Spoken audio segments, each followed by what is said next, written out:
Biar tahu saya keturunan Nabi mana lagi dia.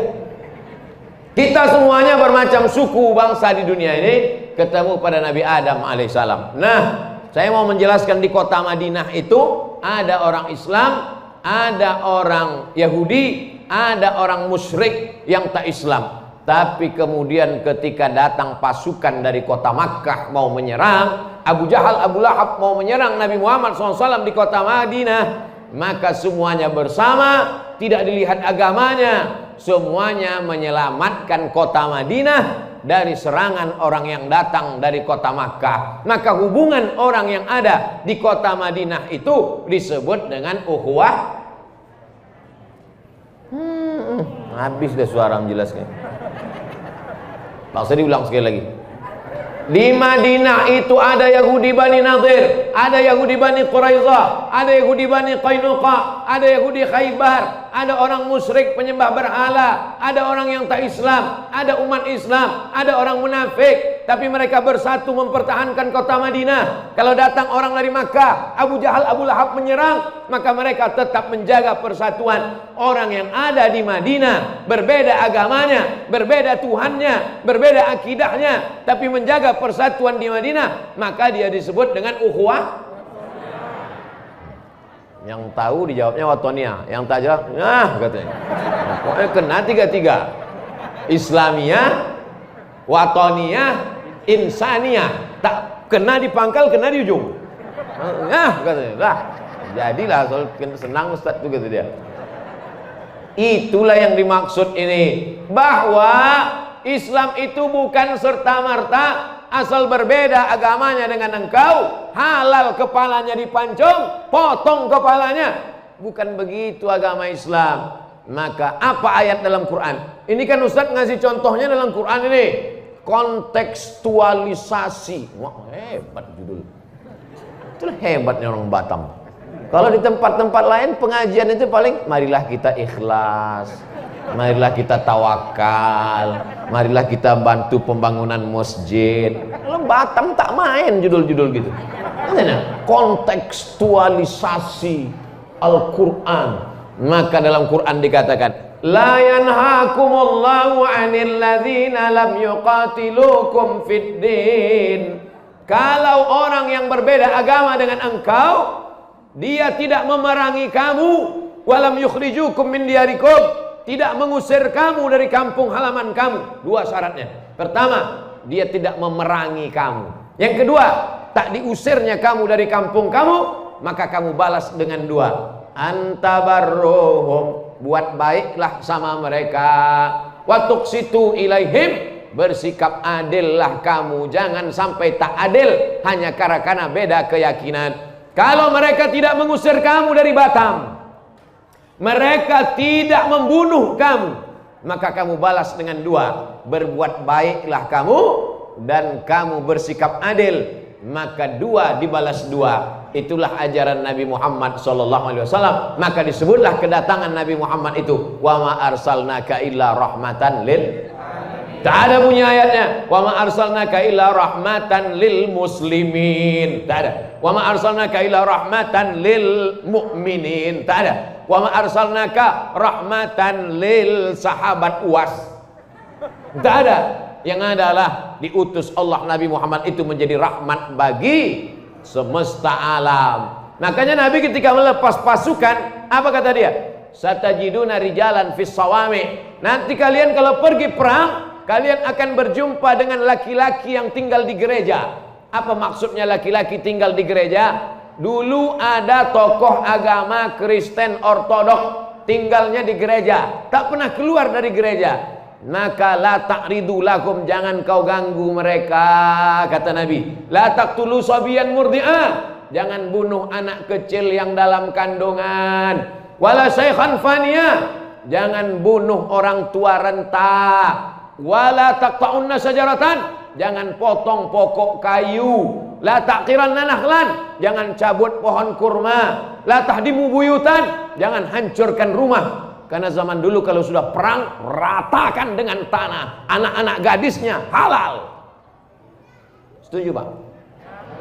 Alam, centang bininya di atas enggak, kata dia. Bapak Ibu yang dimuliakan Allah Subhanahu wa taala. Dulu kalau berperang begitu, bakar, hancurkan kurmanya, potong pokok kurma. Karena kalau sudah kurma dipotong, orang tak makan. Kalau sudah makan, mati. Ratakan dengan tanah. Ketika Islam datang, Islam mengatakan objek perang itu hanya tentara, hanya bala tentara perang. Adapun rakyat jelata, manusia biasa, itu baru ada dikeluarkan oleh PBB. PBB itu Persatuan Bangsa-Bangsa, bukan pajak bumi dan bangunan. PBB, bahasa kampungnya United Nation. United artinya persatuan. Manchester United artinya persatuan orang Manchester. United Nation, United persatuan, Nation bangsa-bangsa. Seluruh bangsa-bangsa di dunia ini bersatu, itulah dia PBB. Dikeluarlah kesepakatan Jenewa oleh PBB. Tidak boleh membunuh wartawan, tak boleh membunuh perawat, tak boleh membunuh dokter. Tapi Israel melanggar peraturan PBB.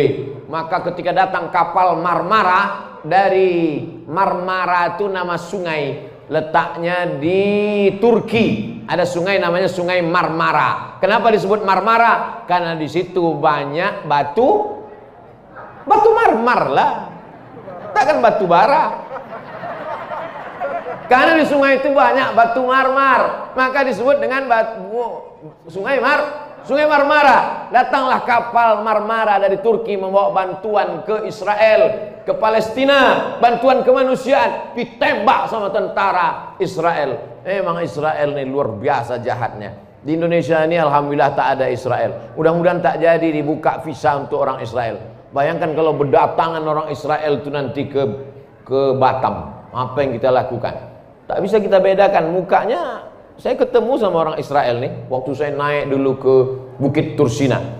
Wattini wazzaitun waturisinin, demi buah tin dan buah zaitun, demi Bukit Tursina. Naik saya ke atas Bukit Tursina di Mesir, jam 2 malam naik, jam 5 subuh baru sampai. Sholat subuh di atas. Nampak saya lah orang Yahudi menghadap ke matahari terbit, menggoyang-goyangkan kepala sambil membaca kitab dia. Baru saya tengok, oh inilah dia Israel yang selalu kita baca dalam Quran itu. Bani Israel yang melawan Nabi Musa itu. Orang Israel ini melawannya tidak tanggung, Bapak Ibu. Apa kata orang Israel begitu jumpa Nabi Musa? Ya Musa, lan nu'mina laka hatta narallaha jahrah. Kami tidak beriman kepada engkau ya Muhammad sampai kami nampak Tuhan itu nyata. Mana Tuhan itu? Hatta narallaha jahrah, sampai kami tengok Tuhan itu nyata, bisa ditengok dengan biji mata. Alhamdulillah, ini bulan berapa sekarang? Bulan Januari.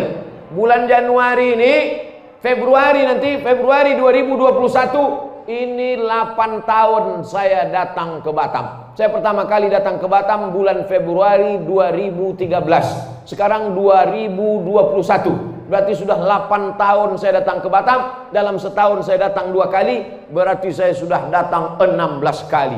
Suka duka saya ke Batam. Awal-awal saya datang ke Batam tak ada jamaahnya. Banyak tiang daripada orang lagi. Udah datang saya duduk, baru dipanggil oleh Pak Imam. Kepada seluruh jamaah, harap datang ke masjid karena Ustadz Abdul Somad dari Pekanbaru sudah datang. Barulah datang jamaah. Jadi perjalanan saya ke Batam ini 3 fase. Pertama, jamaah susah datang. Yang ketiga, jamaah banyak datang. Yang ketiga, macam mana supaya jamaah jangan datang.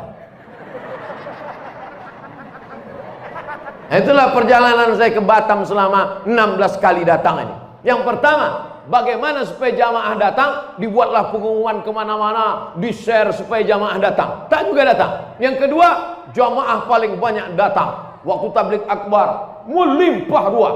Yang ketiga, macam mana diusahakan supaya jangan sampai jamaah datang. Datang juga. Tapi saya tak salah lagi. Udah dibuat ini tanda-tanda. Social distancing 3M. Menjaga jarak, mencuci tangan, memakai masker. Ustadz sendiri tak pakai masker. Nih. Bapak Ibu yang dimuliakan Allah Subhanahu wa taala, seandainya nanti bulan sekarang ini bulan Jumadil Akhir. Jumadil Akhir ini sekarang. Rajab, Sya'ban, Ramadan. Habis Ramadan, Syawal. Pas bulan Syawal, datanglah orang tak Islam ke rumah bapak ibu, mau makan kue hari raya. Boleh tak dia masuk? Boleh tak boleh? Boleh. Apa salahnya? Lalu kemudian habis bulan hari raya Syawal, Zulqa'dah, Zulhijjah. Pas bulan Zulhijjah memotong kambing, motong sapi. Masjid apa namanya? Nurul Yakin. Masjid Nurul Yakin tahun ini memotong 100 ekor sapi. Macam-macam tak yakin. Memotong 100 ekor sapi. Tiba-tiba dibagilah keliling. Dibagilah satu rumah dapat 50 kilo. Sampai pintu kulkas tu pas mau ditutup menyipak kaki kambing tu. Tak bisa ditutup. Tiba-tiba ada di pojok sana orang tak Islam, orang non muslim. Boleh tak dia kasih?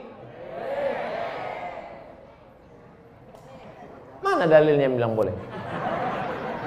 Datanglah Asma. Asma itu saudara kandung Aisyah. Asma ini emaknya lain dengan emak Aisyah. Emak Aisyah Islam, emak Asma tak Islam. Rupanya rindulah dia mau berjumpa dengan Asma. Datang dia dari kota Makkah Al-Mukarramah sampai di Madinah mau dijumpainya Asma. Melapor Asma ke Nabi karena takut Asma berjumpa dengan emaknya karena tak seagama, berbeda keyakinan. Lalu kemudian datang dia melapor, ya Rasulullah, emakku datang dari kota Makkah mau jumpa sama aku. Boleh tak aku jumpa dengan dia? Kata Nabi, silakan jumpai emakmu, silakan silaturahim. Afa asiluha?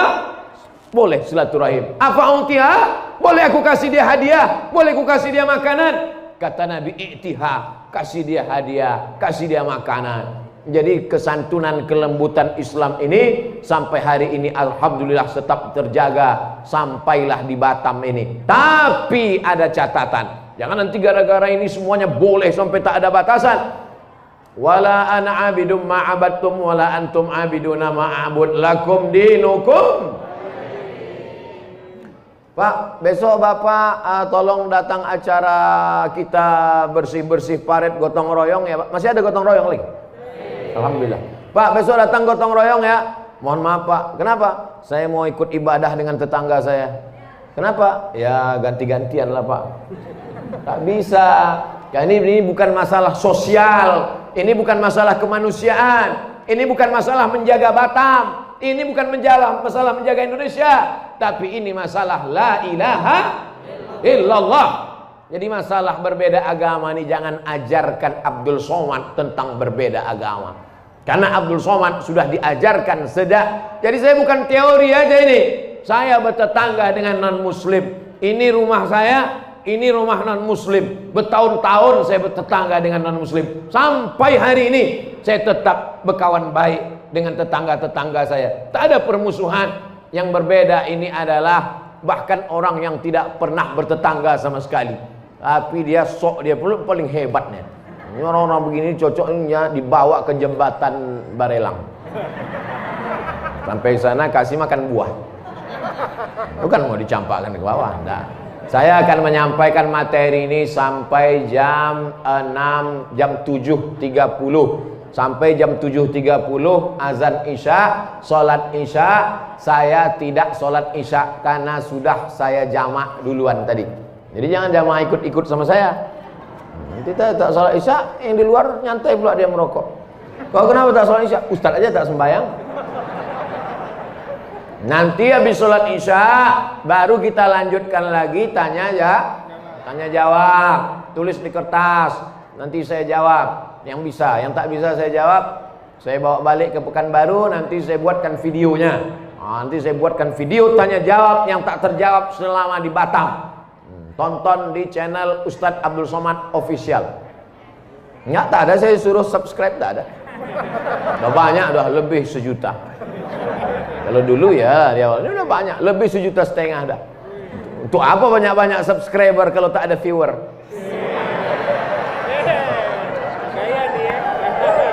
Nah, jamaah yang dimuliakan Allah Subhanahu wa taala, Jadi kenapa sekarang judul-judul ukhuwah wataniyah ini direkatkan, disampaikan Ustadz lagi di ceramah-ceramah, supaya jangan sampai terjadi divide et impera. Tahu divide et impera? Itulah payah kalau sama orang tak pernah makan keju. Divide et impera itu artinya adu domba. Kenapa yang disebut itu adu domba? Karena yang mudah diadu itu adalah domba. Pernah kalian mendengar adu ikan? Ada, ikan cupang. Yang paling mudah diadu adalah domba. Maka masyarakat Batam yang hidupnya macam-macam suku, agama, etnis, multi agama, multi suku. Karena Batam ini adalah di mana ada gula, di situ ada subur. Dulu masuk ke Batam ini sama macam mau masuk ke luar negeri. Mesti dijemput orang ke pintu, mesti ditengok KTP. Tahun berapa dulu itu? Saya membaca beritanya itu. Masuk ke Batam ini dulu. Saya kalau udah disebut orang Batam, dalam hati saya, kapan lawak bisa ke Batam ini? Bayangan saya Batam ini hebat betul. Ternyata udah sampai ke Batam, memang hebat. Luar biasa Batam. Buka mata, nampak Singapura. Ustadz Somad kalau sampai ke Batam, bangun Ustadz pagi, Ustadz buka mata, nampak Singapura katanya. Begitu sampai saya ke Batam, saya buka, apa pun tak nampak. Upanya pas musim asap, berasap.